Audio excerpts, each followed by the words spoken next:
Getting Radiant in Valorant is no easy task. It's quite literally the top 0.05% of the entire player base, so when ISO came out not even 20 days ago, I made it my mission to do something that was a little crazy. Play an agent that just came out, where there are no role models to look at and no guides to follow, and then just get the highest rank in Valorant. Well, after 14 days, this happened. Nice. GG's. We're Radiant! Yeah, let's go! So now that the mission is complete, this is what I learned. The first thing I learned is that ISO can be both a duelist and an initiator. And depending on what your team needs, determines how you should play it. If you're running a double duelist composition, then you can be more of an initiator. By this, I mean you set up your other duelists with fragiles and walls so that they can get out, and then you swing right behind them to support and trade them out. This is actually my preferred way of playing ISO, since you're more likely to be able to get your shields when you're trading out your teammates. And once you get the first shield, you can start snowballing kills, which gets you more shields and so on and so forth. But sometimes you don't have the luxury of being the secondary duelist, and you're the main one. In times like these, you should remember this combo: wall, fragile, double tap. This combo is the most aggressive that ISO can be. Take a step back and throw your wall toward the most dangerous position you are to get peeked from. In this example, it's A heaven. Make sure to give yourself enough space so that the wall can cover you until your other abilities are active. This is what it would look like if you don't do it properly. You would be essentially completely defenseless on the sides, but if timed and done correctly, it should look like this, where you have your weapon out and you're ready to fight. The next step is to fragile an angle that you know someone is likely to be playing, or that you have information on where they are. Remember that kills are very important to ISO in order to get the shields to start snowballing. So prioritize getting a fragile that will result in a kill rather than just hitting someone that can just hide. Lastly, pop double tap while throwing the fragile, and it should be active by the time you start swinging out of the choke. In the span of not even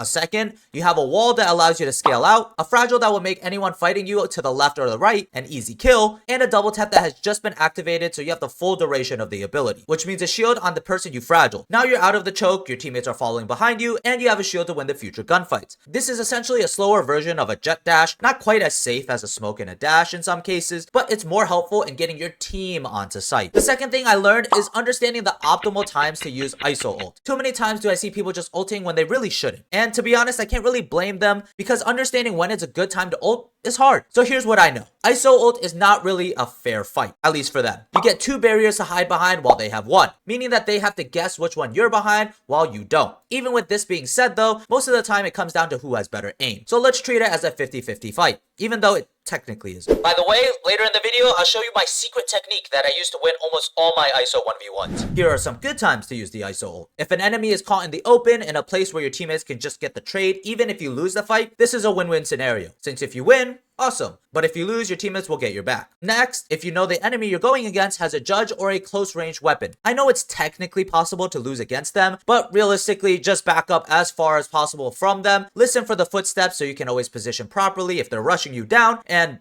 don't whiff. It's you and me. Oh, I'm dead. Run at him with the judge. I've seen the clip.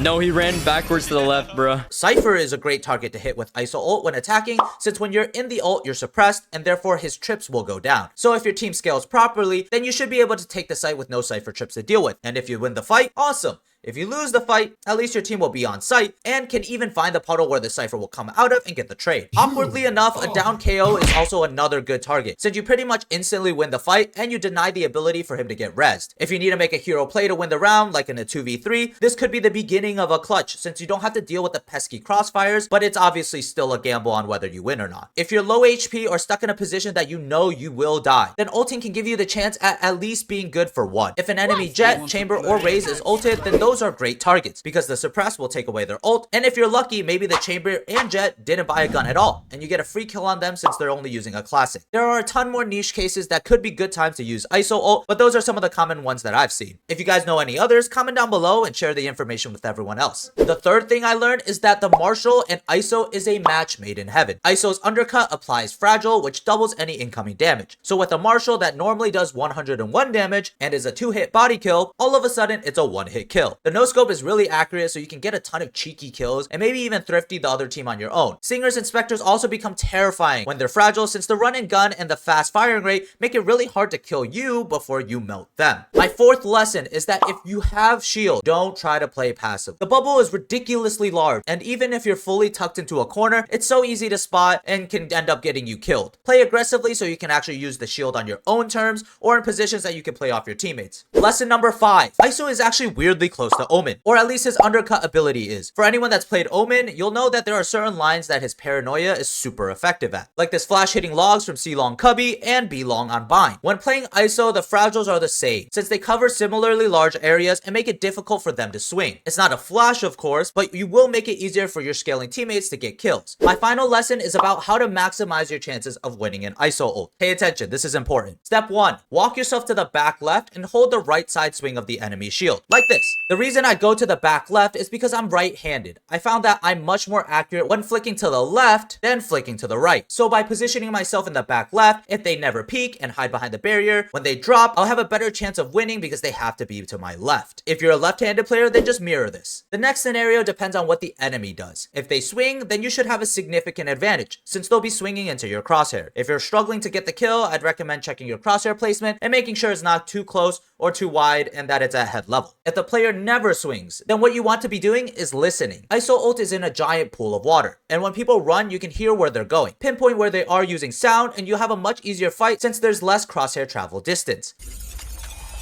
Here we go. The final scenario is if the enemy never moves or is walking. In that case, it comes down to who has a faster and more accurate flick. But remember this, you have 2 barriers to hide behind and they have 1. If you did all the previous steps, then you actually know a lot. Since they weren't making any sound, then they must have been walking, and therefore they can't be that far wide to the left. You've essentially narrowed down the possible angles they can be to less than half of what they know. Also, a surprise scenario is if they push through the wall, which this technique it should still cover, and it should be a super easy kill. I'll even throw 2 other techniques at getting an advantage. Number 1 is to pull out your pistol at the beginning of the Iso ult and dropping it to the opposite side that you're going. This will make a sound like you're on one side, even though you're not. The second one is actually something I learned from TENS, where you walk up to the barrier and when it's about to drop, immediately swing through the wall and try to catch them off guard. I hope this video helped any future Iso mains out there. If you want to support the channel, I have a pinned comment below. Like and subscribe, and I'll see you in the next one. Flow out.